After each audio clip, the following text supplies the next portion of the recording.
تو لفظ اللہ پر ہم نے کلام کیا تھا کہ اللہ ایک ایسی ذات کا نام ہے، ذہن میں رکھیں تعریف. اگر وہ کہے اللہ کا انٹروڈکشن کروائیں تو یوں کروائیں گے کہ لفظ اللہ ایک ایسی ذات واجب الوجود کا نام ہے جو تمام صفات کمالیہ کی جامع ہے اور اپنے علم اور قدرت کے اعتبار سے ہر چیز کا احاطہ کیے ہوئے. وضاحت تو میں پہلے بھی کر چکا ہوں، تو میں پھر کر دیتا ہوں کہ واجب الوجود وہ ذات ہوتی ہے جو دیگر وجودوں کی علت اور سبب بنتی ہے، اس کے وجود کا کوئی سبب نہیں. جیسے اللہ تعالیٰ ہمیشہ سے ہے، اس کے وجود کا تو کوئی سبب نہیں ہے، لیکن اللہ تعالیٰ کے ماں سوا، اس کی صفات کے ماں سوا جتنی چیزیں ہیں اس کو اللہ نے پیدا فرمایا، تو ان کی پیدائش کا سبب عظیم کون ہے؟ اللہ تعالیٰ. تو اللہ تعالیٰ واجب الوجود کہلائے گا، اور جس کو اللہ نے پیدا کیا وہ ممکن الوجود کہلاتے ہیں. اور کبھی شارٹ وے میں کہہ دیتے ہیں اللہ واجب ہے، ہم ممکن ہے. پھر تمام صفات کمالیہ کی جامع ہے وہ ذات. اس کا مطلب ہے کہ ہر صفت کمال کی نسبت اللہ کی طرف ہی ہوگی. بعض تو صفات براہ راست جیسے علم ہے، قدرت ہے، حیات ہے، اس کا ارادہ ہے،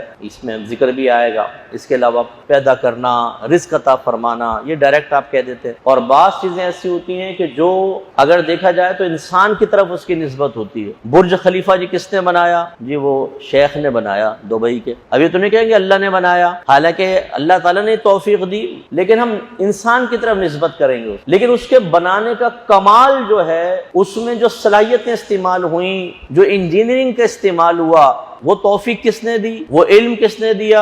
انہیں حادثات سے محفوظ کس نے رکھا؟ میرے رب نے. تو اگر ہم اس کی تعریف کریں گے تو یہ بھی رب کی تعریف. تو اس لیے ہر تعریف کا مرجع اللہ تعالیٰ ہوگا، چاہے براہ راست اور چاہے کسی واسطے سے. کوئی بھی آپ چیز لے لیں، جس کی بھی آپ تعریف کریں، سائنسدان کی کریں یا سیاستدان کی کریں، ٹیچر کی کریں، مصور کی کریں، کوئی کھیل کود میں ماہر ہے اس کی کریں، سب اللہ تعالیٰ کی طرف سے کرم نواز. آپ دیکھیں بعض کرکٹر کتنا اچھا کھیلتے ہیں، ہر میچ میں سکور کرتے ہیں، بعض فیل ہو جاتے ہیں، اسے ٹیم سے بھی باہر ہو جاتے ہیں. اب یہ کیا ہے؟ یہ مائنڈ کو مضبوط رکھنا، پریشر نہ آنا.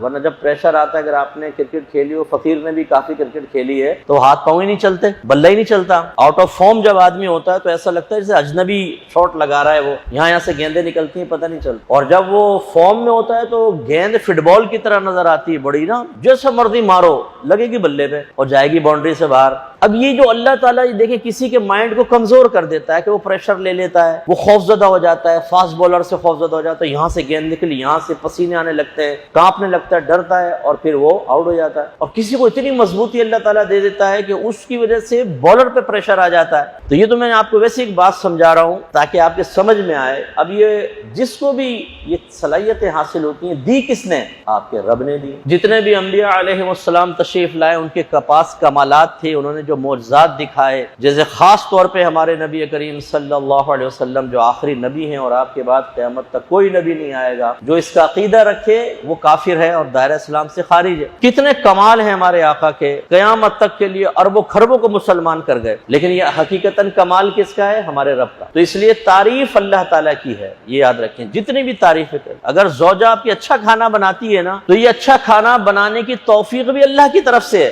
بعض خواتین وہی تمام چیزیں ڈالیں گی جو یہ عورت ڈال رہی ہے، لیکن کھانا ایسا بنے گا کہ آپ کانوں کو ہاتھ لگائیں گے. کبھی مرچیں تیز، کبھی بوٹی نہیں گلی، کبھی یہ مصیبت، کبھی وہ مصیبت. تو وہ عورتیں یہ ریسیپیز دیکھ دیکھ کے نا یوٹیوب سے ذرا بناتی ہیں، لیکن وہ چیزیں حاصل نہیں ہوتی. ایک دال اس نے بنائی، ایک دال اس نے بنائی. بعدوں کی دال کھائیں، دل چاہتا ہے کھائے چلے جاؤ، اور بعدوں کا گوشت کھائیں تو بولتے ہیں یار جان کیسے چھوٹے گی. یہ توفیق کس نے دی؟ ہاتھ میں ذائقہ کس نے دیا؟ اللہ تعالیٰ نے. تو اللہ تعالیٰ کو پہچاننے کی ضرورت ہے.